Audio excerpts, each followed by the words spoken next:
Hi, everyone. How are you all doing today? Good.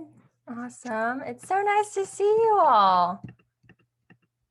Wonderful. All right. Well, welcome to our 4th annual Women's History Month. Those two performers that you just heard are Mattia's very own Anjana Viswanathan and on the violin, and also Sanjana Kaganor on the piano. So let's give them all a big round of applause and shout outs in the chat for their wonderful playing. So it's super awesome to see our musicians in action virtually. Now, at this time, if you would like to follow along with the speakers throughout the program, please click the view button on the upper right-hand side of the screen and click speaker. Thank you all for coming to, yet again, our 4th annual Women's History Month program. My name is Leland Pan, and I was the co-chair for Do More Mattia Valley Student Government from 2017 to 2020. As you can see, our theme is Valiant Votes for Women this year. For the past 4 years, DMMV has been hosting this event where we hear women from across the community speak, perform, highlight women around Mattia, and just overall have fun. We are also so pleased to have our Women of Worth 2020 winners present today. Last year, our program was scheduled on March 13th, the day our school closed to the pandemic. So we would like to recognize our 2020 ninth grade winner, Sydney Philo. Yay! Our 10th grade winner, Miara Freeman. Yay!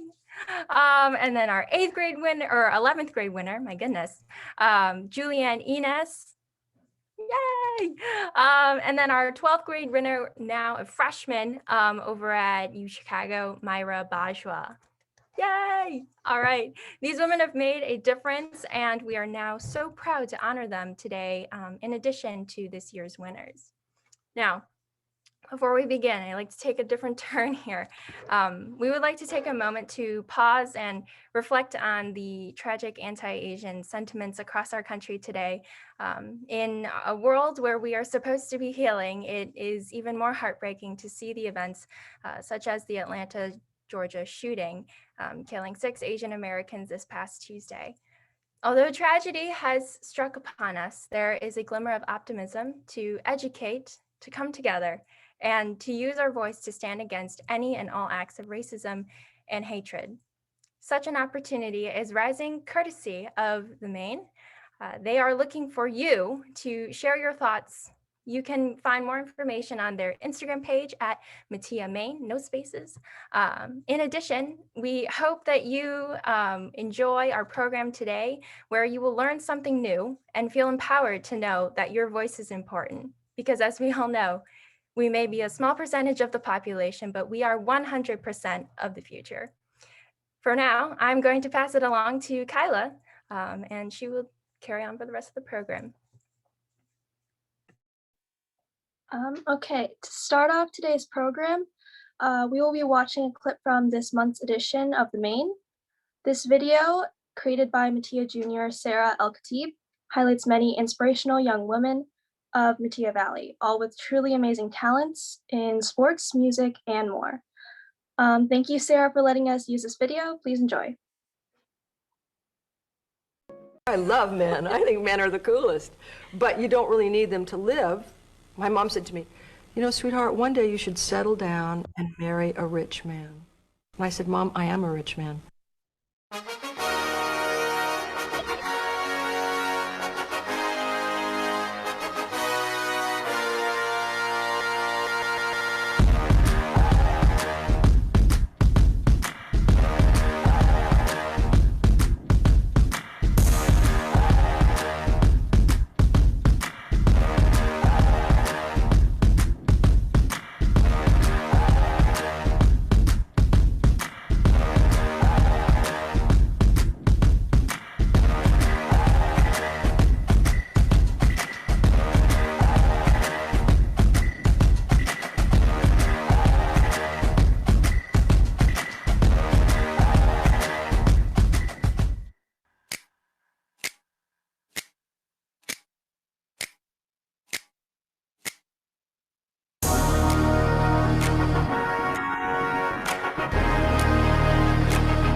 Hello everyone, so throughout this meeting, we're going to have different trivia questions as a fun way to learn cool facts about some amazing women throughout history. So make sure to pay attention because there will be some more interesting trivia throughout this event. Now here's the first question to kick off our trivia. The first question is, what was the first state to ratify the 19th Amendment? So put your guesses into the Zoom poll that should be popping up right about now.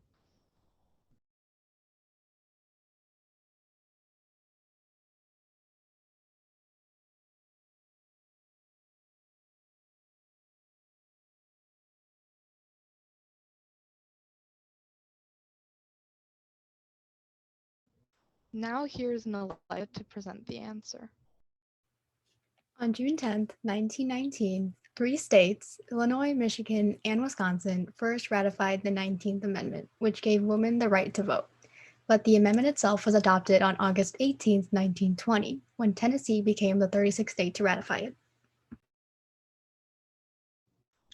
Hello, everyone. So today, our keynote speaker of the afternoon is the president of the League of Women's Voters of Naperville, Mrs. Becky Simon.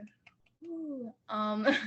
Simon is currently on her second term as president, serving since 2017.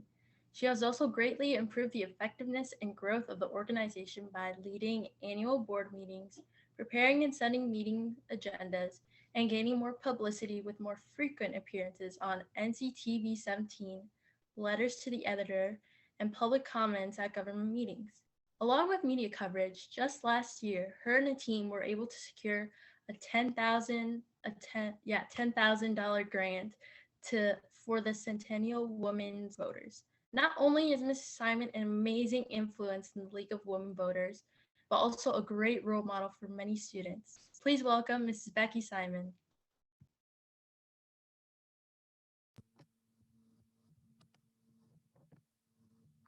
Thank you, Mary. Thank you for that lovely introduction. I am Becky Simon. I'm the president of the League of Women Voters of Naperville. We are a nonpartisan political organization. That means we don't endorse or oppose candidates, but we do take positions on issues and we act on issues. Our organization is 100 years old. We were born out of the fight for women's right to vote. And as I look around the room, it's pretty obvious. You guys are young. I'm old. I'm going to be 58 next week. I'm so old that my history of poor fashion choices includes things you've probably never heard of, like earth shoes. I am women's history at this point. You are the future of women. And it feels pretty good when I look at you. I'm very encouraged. Today, I'm not going to use any slides or video. Like I said, I'm old and I'm not a techie person anyway. I'm guessing by now you've had about enough of that kind of stuff with remote learning.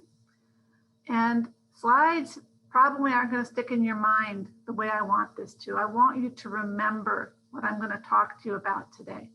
Like I said, you are the future of women's rights. Looking back, the best learning moment I ever had in high school, way back in 1980, was with a wonderful teacher, American history. Her name was Deborah Willis. I don't know where she is now, but one day she brought to school for a unit on civil rights, she brought an actual KKK hood, the pointy white hat. Yes, I can see your eyebrows going up, Susan. She passed it around the classroom. She wouldn't tell us where she had gotten it. And yes, there were students in the class that didn't even want to touch it. But here I am 40 years later, and I still remember that vividly. It made the struggle real for us. It made it tangible. So I can't be with you in person today, but I do have some pieces of what I used to call, or we used to call, show and tell back when I was a little kid. Like I said, I want you to remember what I have to say. Now, I hope you all know the next election will be held on April 6th, 2021. The first woman ever to vote in Illinois was Ellen Annette Martin in Lombard. So here's my first piece of show and tell. See the little picture I have for you? Ellen was an attorney. They did not give her the right to vote. She did not ask for the right to vote. She walked into a polling place and demanded a ballot. Then she brought back 14 of her friends, and they also voted. It was challenged in court, and a judge upheld it.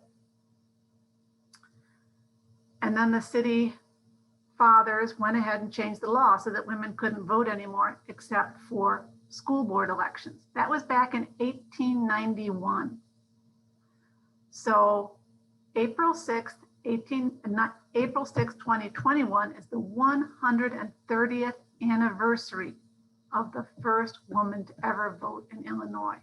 And like I said, she didn't ask for it. Nobody offered it to her. She just went out and took it. You can look her up on Wikipedia. She's got a nice little Wikipedia page. This next one is a few years later. This is a magazine cover from 1952, and it shows a lady, I think she's supposed to be out shopping, and she's voting.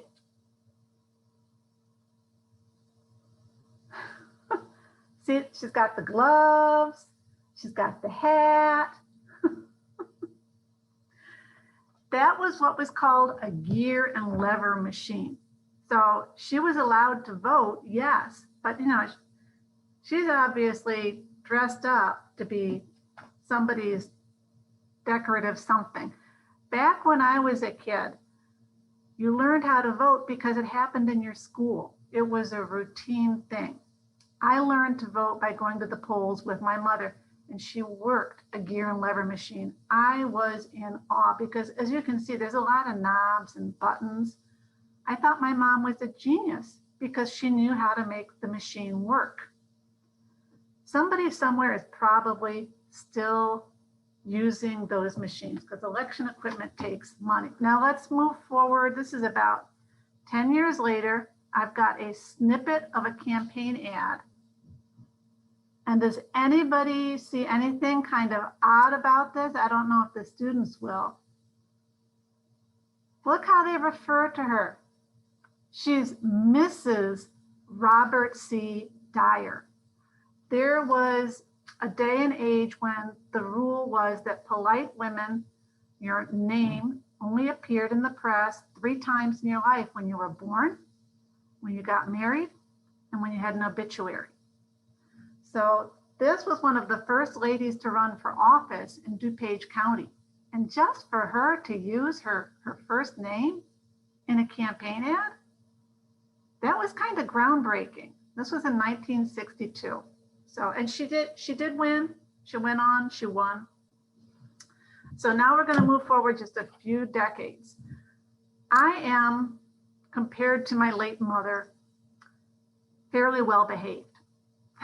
My mother was a rebel.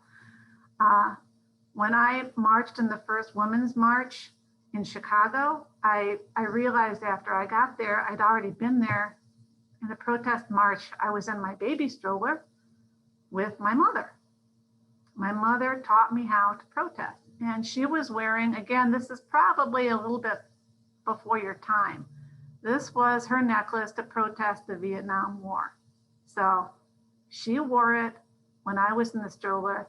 I wore it when I went on the Women's March. And wonderfully, my son and my daughter-in-law were there to march with me. So look to your mothers, learn from your mothers. My mother's gone now, a year and a half, and I'm still learning from her. My mother applied for her own mortgage in 1979. She was at that point a divorced parent of 3, a single mom. The bank didn't want to give her a mortgage because she was a single mortgage. Her realtor had to go and vouch for her at the bank. She paid her mortgage off early. Things have changed a little bit. Back then, women like my mother were called women's libers, meaning they believed in women's liberation. That was not a compliment. That was not a nice thing to say about someone. My mother was a woman's liber. When I was your age in high school, it was not in a financially well-off area. Our locker room was dumpy. The showers didn't work. A lot of the lights didn't work. The shower stall dated to, I believe, the 1920s or 1930s. And I thought, oh, the whole school is like that. Then one day, late after school, we were decorating for a dance. I got an opportunity to look into the boys' locker room. It was state of the art, stainless steel, beautiful, orange, because that was still a color people were using, gorgeous. But that was my first overt experience with gender discrimination. It was clear to me then, where the school district's priorities were. So, I'm gonna talk real quickly. I can't ask you to raise your hands, but I want you to think back to times you might have been in a meeting where males talked over you or didn't pay attention to your comment. That still happens to adult women in meetings, in business meetings, in government meetings, in public meetings. It's unfortunately has not gone away yet. Now, 2 days ago, Wednesday, the Violence Against Women Act was reauthorized by the US House of Representatives. Now we're going on to the Senate. We have to pass this in the Senate for it to be reauthorized. This legislation is to curb domestic and sexual violence and support its survivors. It's important to you as young women because 1 in 6 women in America will be the victim of sexual assault. So I know this sounds great, right? You know, this sounds like a great piece of legislation. Yeah, it's a shoo-in. Everybody's gonna love this, but 172 congressmen voted against it. 172 elected officials did not believe that survivors of domestic and sexual assault needed protection. Now we're going on to the US Senate. We'll see what happens there. Here's my next piece. I really hope you girls know what this is. I really, really hope. I hope you know what this is. Because when I was your age, I was so naive. I thought, oh yeah, they're gonna pass this. It'll happen. Who wouldn't vote for equal rights for women? The text of the amendment is simply equal rights, equality of rights under the law shall not be denied or abridged by the United States or by any state on account of sex.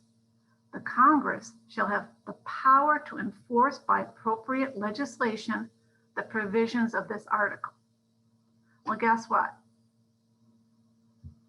It wasn't until 2018 that we finally got enough states on board. And now, of course, Congress is fighting this tooth and nail.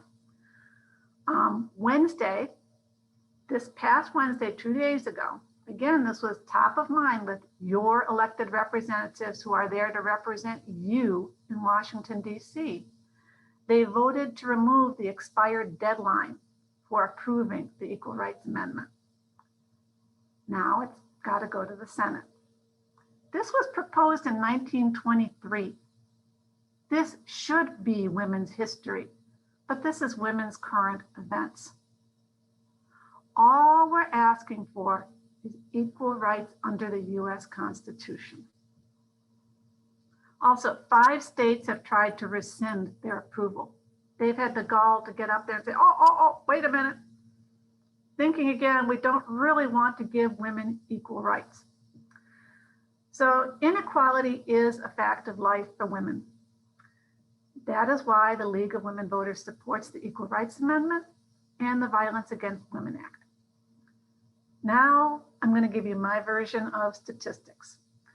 It would have taken me forever to try to put together snazzy little charts and graphs, and they probably wouldn't stay in your mind. So I decided to use Skittles and M&Ms because they're prettier and I can eat them when I'm done. So here are some key metrics of what your world that you are inheriting from us looks like in terms of gender. US population, it's pretty much 50-50. Actually, a little bit more like 50.8 females and would that be 49.2 male. So pretty much equal in terms of population. I'm having to put these far back so my dog doesn't decide to help himself. Okay, physician. There might be some of you here today who want to become a physician when you grow up. Physicians are about 64% male, 36% female. So kind of losing some of our balance there. Senators, we have 100 senators. The District of Columbia does not have senators because it's not a state yet. League of Women Voters also believes that District of Columbia should be given statehood. We have 76 male senators. We have 24 female senators. It's not 50-50 anymore. It gets worse. Now governors. We have 50 governors in the US. We have 84%, or 42 male governors. We have 8 women governors. Not happy. I honest to goodness thought this would have improved by the time I got to age 58. I'm really disappointed. Okay, so here is my last one. CEOs of Fortune 500 companies. People who make a lot of big, important decisions. 93% men. 7% women. 7%. Look at that. Something is wrong there, ladies. Something is wrong. All of this has an impact on families and on income. There is a measurable pay gap. Yes, it has improved. It has improved. And again, I grew up with a rebel. She went out on her own, started a career, put 3 kids through college, bought herself a house in the country, but it was not easy. There is a pay gap for men and women. There are 2 ways of measuring it.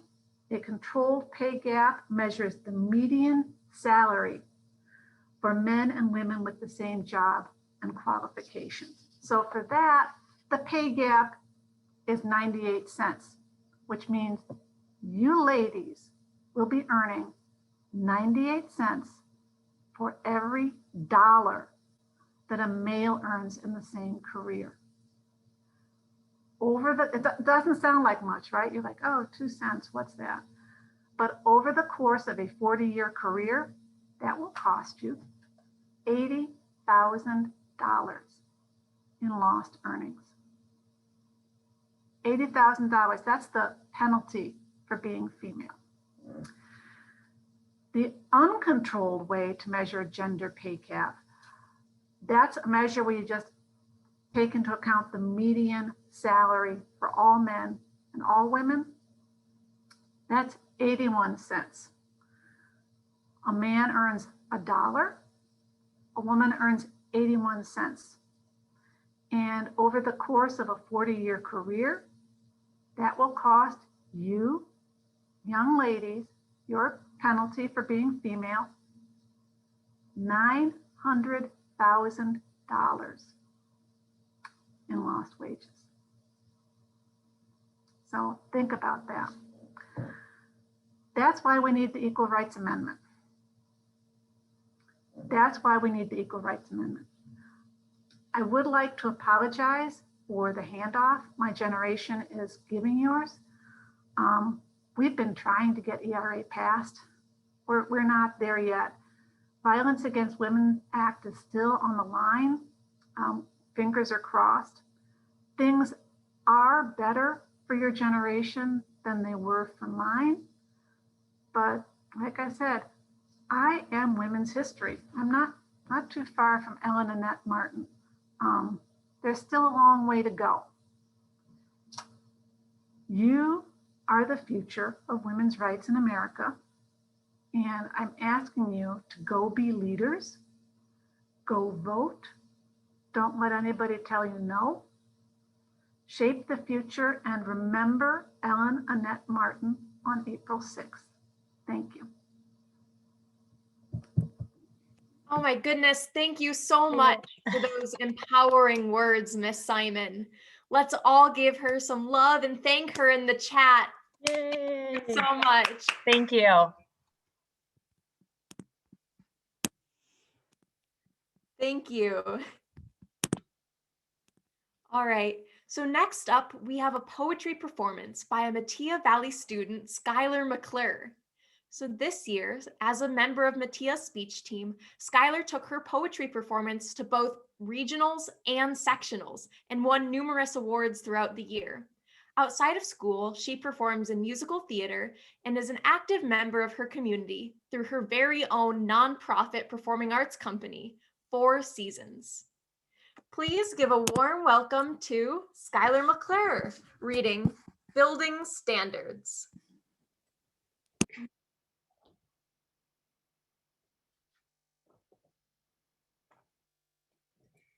In the Brazilian rainforest, there's a jungle cat that lures its prey by crying, convinces the tamarin that it is one of them, that it can be trusted.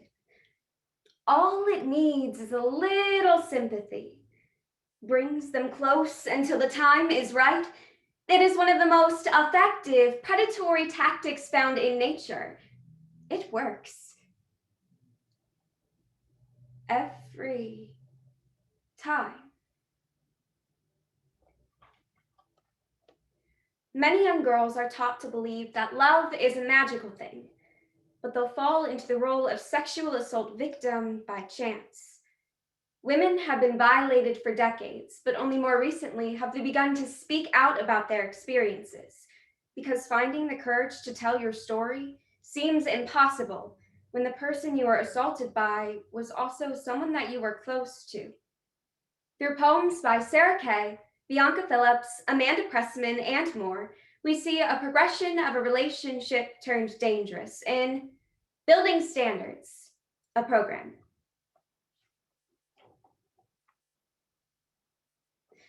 I knew exactly what love looked like.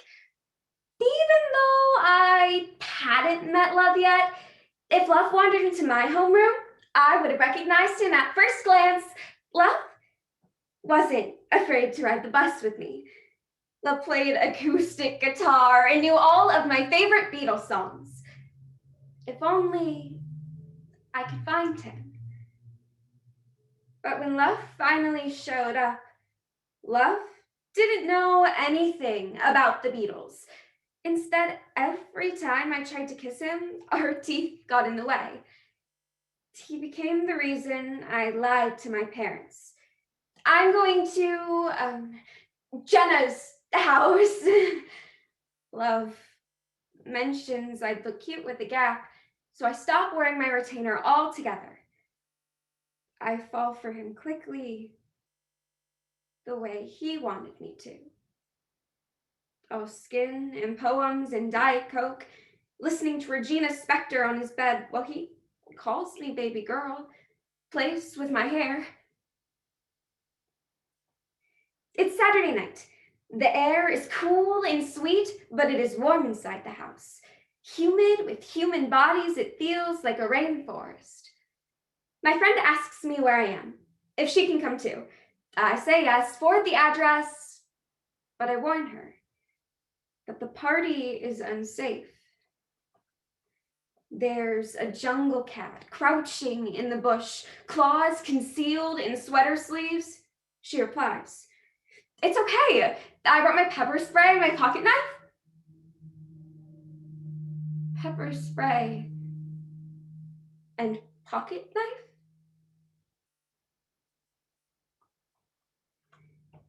I'm sitting on the couch with my boyfriend. It is late.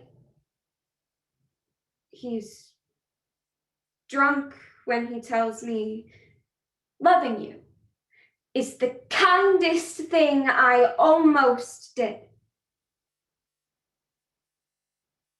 I don't hate him for becoming the flood in my backyard. I don't hate myself for falling in love with a drought dressed like a boy.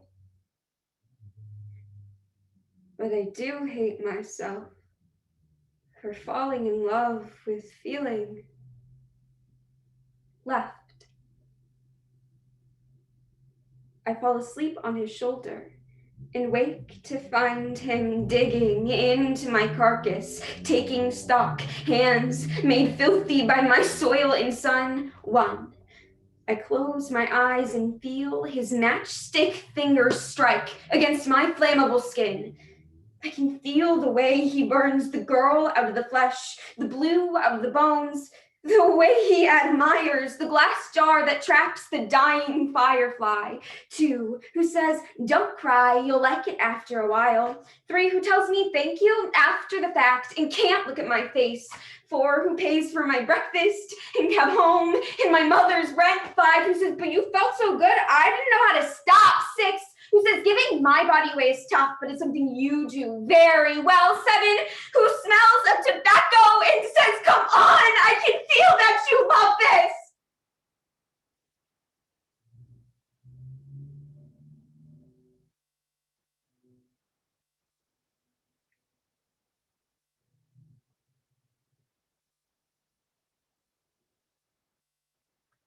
I was found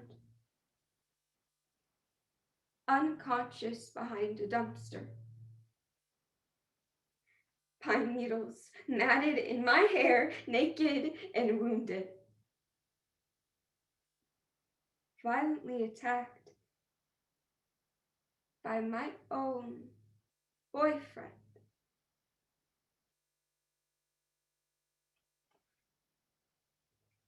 Rapists don't bury themselves in bushes. Don't jump out in the dark. They hide in plain sight behind beguiling smiles that say, "I'd never hurt you. I'd never mean to. I'd never take what was mine." To the girl who says she brought her pepper spray, her pocket knife, what protection is pepper spray? Once he's convinced you to put it away, what good is your knife once he's already buried you in his bed? 82% of survivors know their assailants.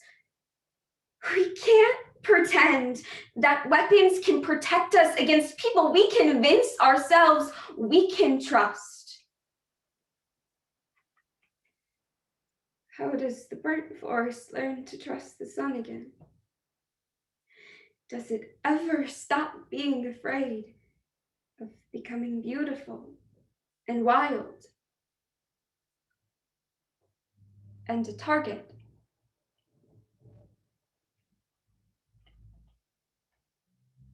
If you grow up the type of woman men want to touch, you can let them touch you.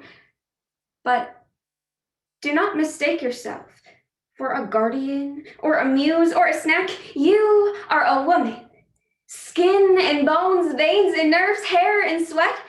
You're not made of metaphors, not apologies, not excuses. If you grow up the type of woman men want to love, you can let them love you. But being loved is not the same as loving. When you fall in love, it is like discovering the ocean after years of puddle jumping. It is hard to stop loving the ocean, even after it's left you gasping salty. But forgive yourself for the decisions you've made and the things you still call mistakes when you tuck them in at night. And know this. Know you were taught to be the type of woman who is wanting a place to call yours. But see, you have always been the place. You are a woman who can build it yourself. Because we were born to build. Thank you. Thank you so much, Skylar. Let's give Skylar some virtual applause in the chat. Oh my goodness, what a moving performance. Thank you. So if any of you or someone you know has been assaulted, here are some resources to help. So the National Sexual Assault Hotline is a free and anonymous service that can be used no matter where survivors are in their recovery. You can also chat online with a trained representative to get help at online.rain.org. Please take a picture of this slide if you or anyone you know would benefit from these resources. And like Miss Simon so eloquently said, let's make our generation the generation of women that speaks out and brings an end to sexual assault. Continue lifting each other up. Thank you.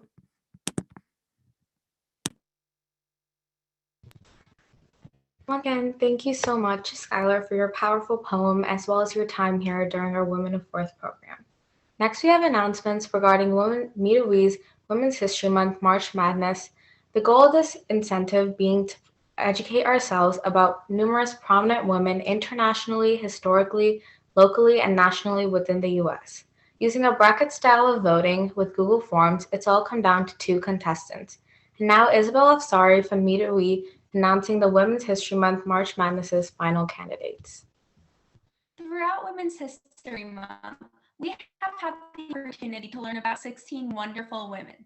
And after 3 weeks of voting for who to learn more about, the students of Metea have chosen 2 finalists, Malala Yousafzai and Anki Lee.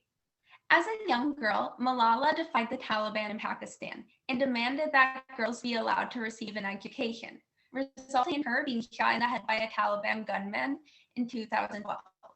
In 2014, she became the youngest person to receive the Nobel Peace Prize at age 17 and is now an activist for female education.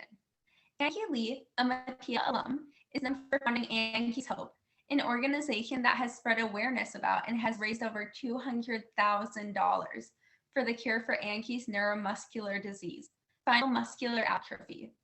Both of our finalists are amazing women who have accomplished amazing things, so make sure to vote this week for the final woman you want to learn more about.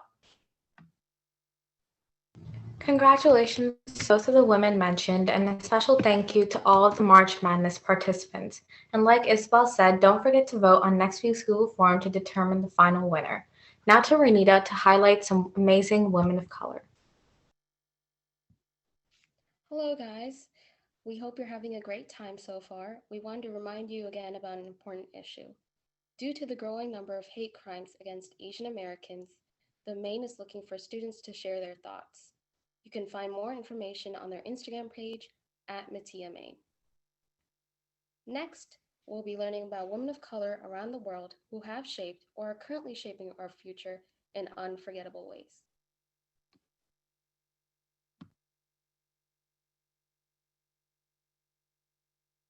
Hello, I'm Diana Alagabon from Asian American Club, and in honor of Women's History Month, I wanted to highlight the accomplishments of Lea Salonga, Vera Wang, and Mazi Hirono.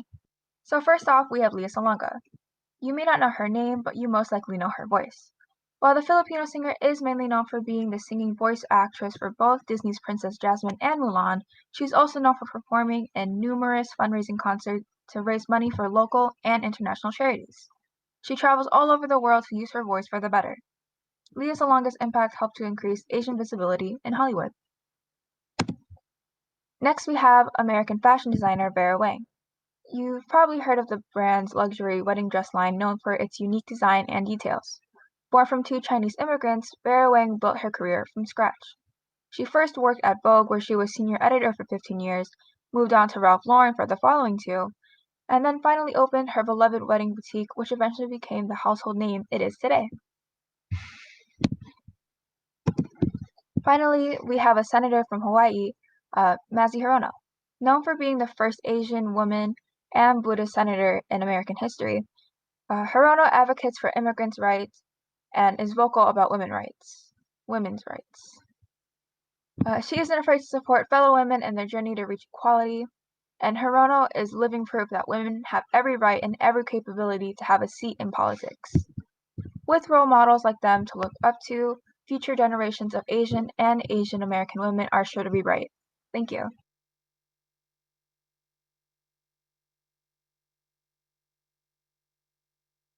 Hello. The women's suffrage movement helped women's participation in politics. However, African American women were excluded from the movement. The 19th Amendment was ratified in 1920. However, Jim Crow restricted Black people from voting. African American women worked as organizers, educators, revolutionaries, and leaders of the civil rights movement to secure their right to vote. They fought to create the Voting Rights Act of 1965 that allowed all American citizens the right to vote. The 2020 election saw courageous efforts from women all across America. In this record-breaking election, more women voted than men. Politician and lawyer Stacey Abrams was one of the women who made this happen. After losing the 2018 election for governor in Georgia, Abrams dedicated her work towards voter registration. She created the New Georgia Project, which worked to increase voter participation. Since 2018, she was able to register over 800,000 new voters. Almost half of those people were people of color. Stacey Abrams is a true warrior of our democracy.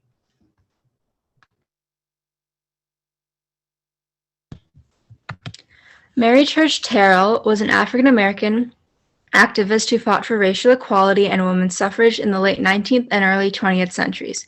She was born in 1863 in Memphis, Tennessee to 2 former slaves. Because of her parents' affinity for education, this enabled Terrell to go to various schools to expand her education, like Oberlin College. Her activism was launched in 1892 when her old friend Thomas Moss was lynched by white people because his business competed with theirs. Terrell then joined Ida B. Wells Barnett in anti-lynching campaigns, but her own work focused on racial uplift, the belief that Black people would help end racial discrimination by advancing themselves through education, work, and community activism. She was president of the NACW, and as president, she campaigned among Black organizations and mainstream white organizations, writing and speaking extensively. She had actively embraced women's suffrage, which she saw as essential to elevating the status of Black women and the entire race. She then campaigned for Black women's suffrage and picketed the Wilson White House with members of the National Woman's Party and her zeal for women's suffrage. And lastly, a prominent achievement of hers is that in 1950, she challenged segregation in public places by protesting the John R. Thompson restaurant. She was victorious when in 1953, the Supreme Court ruled that segregated eating facilities were unconstitutional.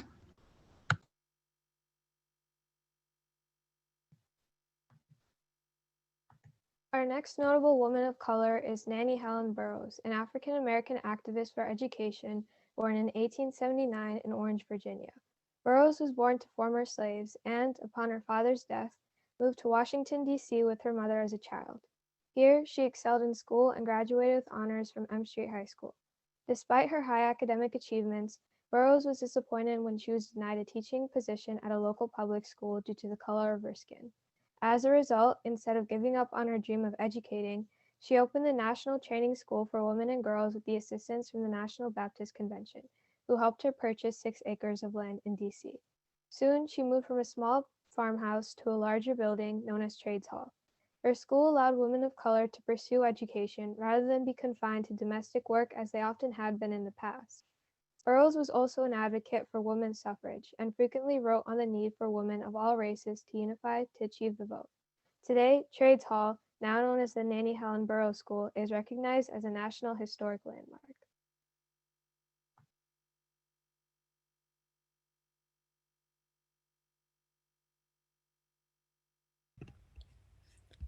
Thank you so much for all the amazing information about these influential women of color.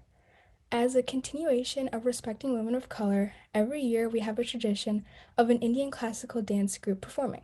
So next will be the Acharya Performing Art Academy's Bharatanatyam dancers. Though the students have been taking classes online under the instruction of Asha Adigar Acharya, with the current situation, today will be a compilation of the Bharatanatyam ballet performance Nadam from August in 2019. I hope you enjoy.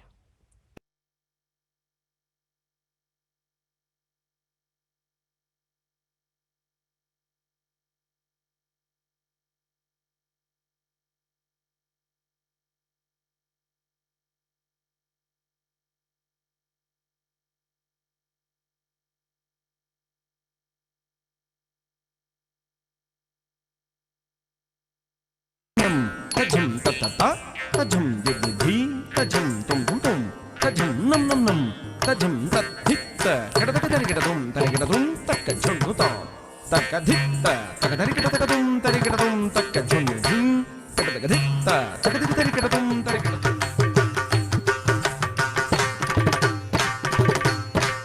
Takadhinna, takadhinna, takjum, takjum, takjum, tajum, takidhum, takidum, dum, takidda, takadhinna, takachakra, takadhinna, takadhinna, takadhinna, takjum, takjum, takjum.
So thank you so much. So we're going to put up the women that were nominated by their teachers from each class. We had that slideshow running as you first walked in.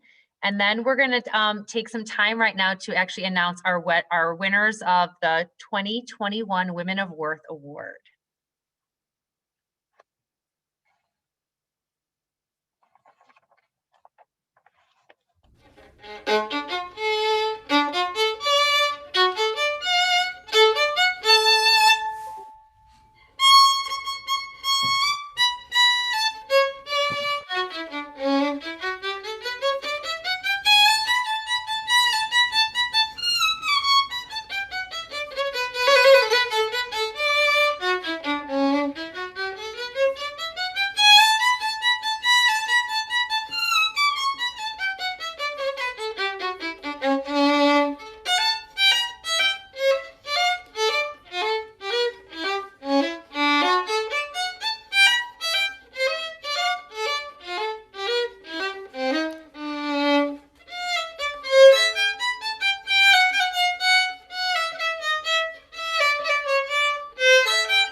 Hi, my name is Tanya Monaim, and I am one of the sponsors of DMMV, which is Do More Metea Valley, which is our community service branch of our student government.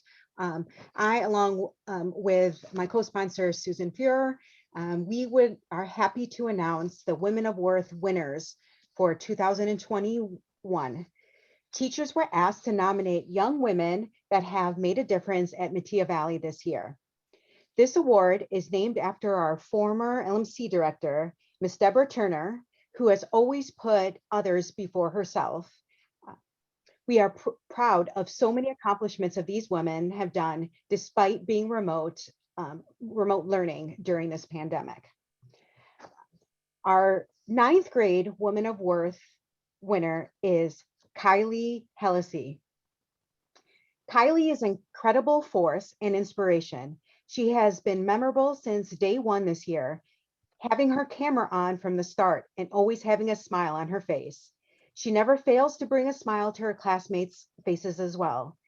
Teachers say that they can rely on Kylie to participate, volunteer suggestions, and ask questions. She has a can-do attitude and enters our Zooms ready to work. Her efforts and positive attitude motivates her peers to do the same. Kylie recently volunteered to be the clerk bailiff in our trial for Martin Luther and continues to impress not only her teachers, but her classmates. She has continued to be a positive force in this not so normal year. Thank you, Kylie, for always bringing your all and for leading an incredible strength. We know you will go far, and this is only just the beginning. Let me just find her so everyone, I know in this format, it's yeah, hard. maybe we can all unmute, and if we could just clap for Kylie, we'll try to put her face up on the screen and give her a round of applause. And again, all the women were nominated by their teachers. Yay! Well done, Kylie. Congrats, okay. Again, my name is Susan Fuhrer. I'm one of the other sponsors of DMMV, and I'm here to announce our 10th grade Woman of Worth. Her name is Ria Paulo.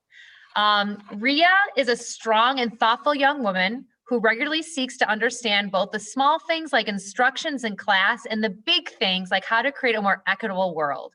She is both supportive of her fellow students and her teachers. She gives grace and helps others be their best selves. Ria is a positive and kind to all. Ria is a good listener and very empathetic.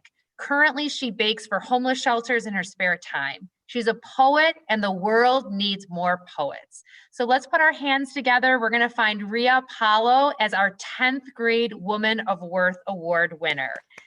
Congratulations, Ria! Yay! Well done, baby. All right, and our 10th grade Woman of Worth, oh, I'm sorry, our 11th grade Woman of Worth winner is our very own Skylar McClure, who performed for us earlier. Skylar has been a stellar role model during remote learning. She always has her camera on and is willing to ask and answer questions. Her leadership in the classroom has been amazing during a challenging year. Skylar has been a true rock star in AP English this year. Despite the challenges of remote and hybrid learning this year, Skylar is continually engaged, positive, thoughtful, and hardworking. She exemplifies leadership qualities and in all collaborative peer settings and workshop activities.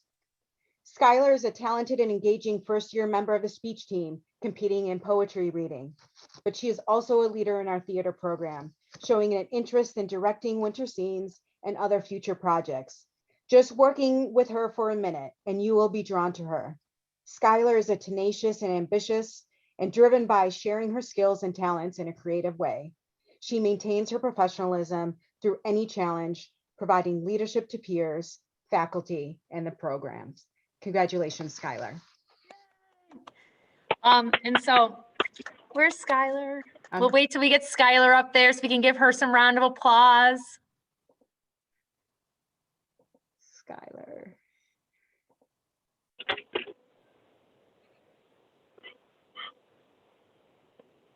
Would it be easier for you to find me if I speak? Yes, yes, I was just gonna say, you talk. Thanks, Skylar. Thank you. Congratulations, congratulations. And I'm gonna announce our Senior Woman of Worth winner. And again, just so you know, if you saw that slide, we had, I don't know, Miss Monet, was it about 40 women that were nominated for this award? And what we did is we actually took the top 3 teachers nominate, and then we kind of collectively take a look at the top 3, and then we actually had the staff vote this year. So we're really pleased and proud to announce that Leland Pond is our Senior Woman of Worth for 2021. Her picture will also hang in the library next to the calendar for the next entire school year. And just a fun backstory is I actually met Leland her freshman year at the Women's History program. So we're really so proud of Leland, and she's really one of those rare students, this is what her teachers say, who always has her camera on, a signifier of how alert, engaged, and courageous she is in class. She is a perceptive reader who effectively communicates valuable insights to our class, modeling meaningful contributions to our learning environment. Her engagement, effort, and encouraging demeanor benefit the entire class and school. Leland has shown exemplary leadership across the school. As editor-in-chief of the Stampede online publications, she's been particularly extraordinary this year and has been able to coordinate her leader staff even through massive obstacles that we all have had to face this year. Leland has also been a leader in DMMV since her freshman year. She has devoted her heart and time to helping the Metea and surrounding community. She has organized and participated in countless community service projects and has helped organize many of the specialty programs at our building, including Latino Heritage Month, Black History Month, and of course, Women's History Month. She leads with courage, understanding, compassion, patience, persistence, and a solution-oriented mindset. So if we could please all unmute and give a round of applause for Leland. Thank you, Leland. So in closing, we did have some trivia questions that we were going to run through. So I think what we're going to do is we're going to do those right now. It's actually exactly 2:15.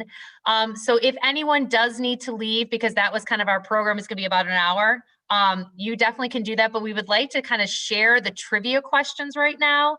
And we would really like to thank everyone for attending this year's virtual Women's History event.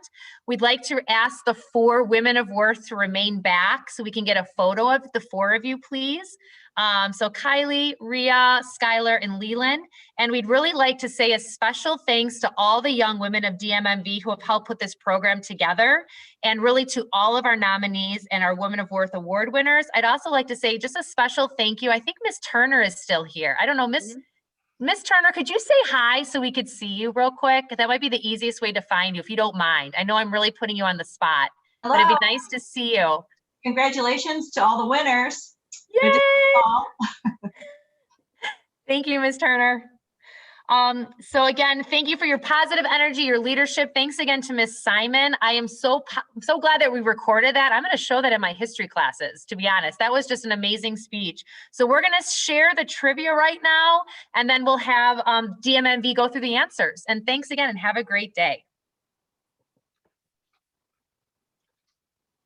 So if you want to go ahead and put your answers in the poll, and then we're going to have our DMMV is going to go over the answers. Congratulations once again to all our Women of Worth winners for 2021. We know that our time is coming to a close, but we would like to end this program on a fun note with some more trivia. So here's our next question. Who was the youngest African American woman to be elected into Congress? And here's Shruti with the answer. Democrat Lauren Underwood is the youngest African American woman to be elected to Congress on January 3rd, 2019, as a representative for Illinois' 14th Congressional District. She was sworn into office at the age of 32, and she is also an alumni of Mico Valley High School. And now here's Sampriti for the next question. So now heading on to the next question for our trivia. Where was the first women's rights convention held in the United States?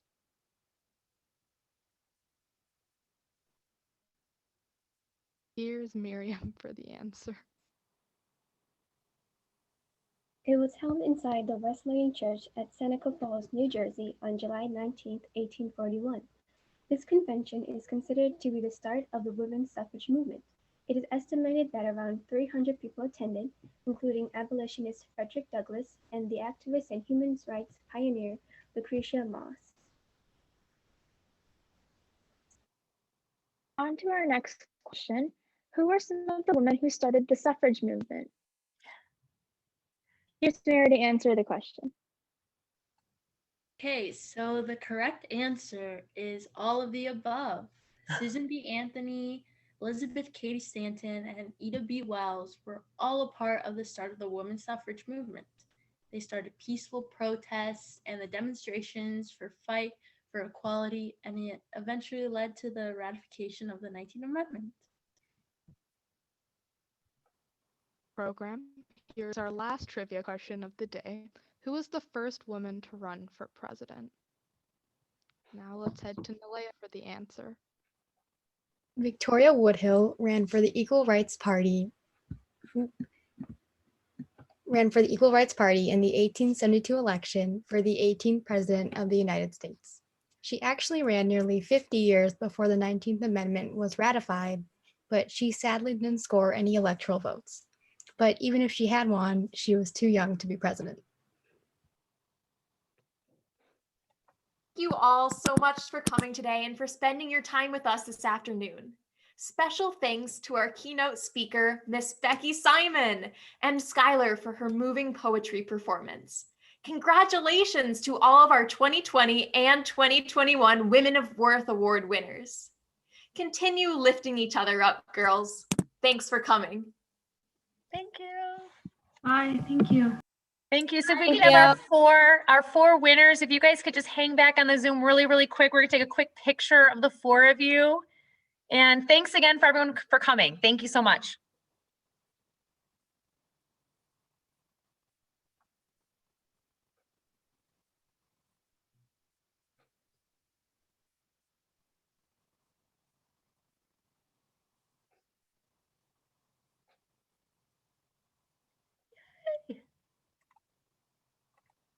Okay, so I guess if I'm gonna turn my video off. Okay, hold on. So we can just get the four winners. Congratulations again. Congratulations. Hold on.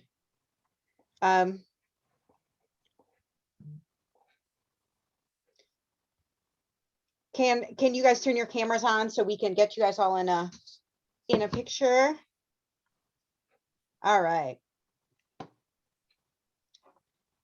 One. Okay. And Miss Monet, do you want to stop the recording? Sure. Hold on. Or should I stop it? I guess I can stop it too. Can you stop it? Yep.